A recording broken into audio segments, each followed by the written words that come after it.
Let's talk about some other trauma healing therapies or modalities. And I think the most appropriate way that I can answer this question is it depends. It depends on your experience, the unique needs of your nervous system, and what you prefer. Here's kind of a laundry list of some options.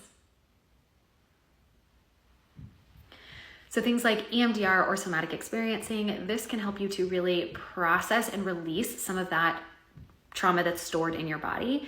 Things like mental health coaching or IFS parts work. With these practitioners, you're going to get probably a pretty mixed bag of nervous system regulation tools, processing and reintegration tools. IFS or parts work really helps you to kind of examine these different pieces of yourself, the part of you that is the protector, the part of you that is this core authentic self, and reintegrating all of that into your story. And then there are practices that help you to reconnect to your body. So trauma-informed yoga, breath work, different somatic practices, havening, which is a soothing touch.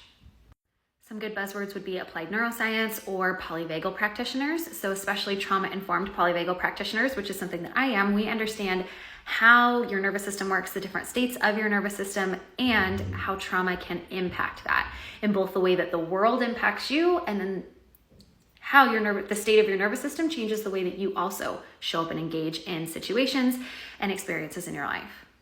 And it's important to note that there's actually a lot of research out there that shows that the quality of the relationship between you and your therapist, your coach, your mental health practitioner sometimes has a bigger influence on the outcome than the specific modality itself.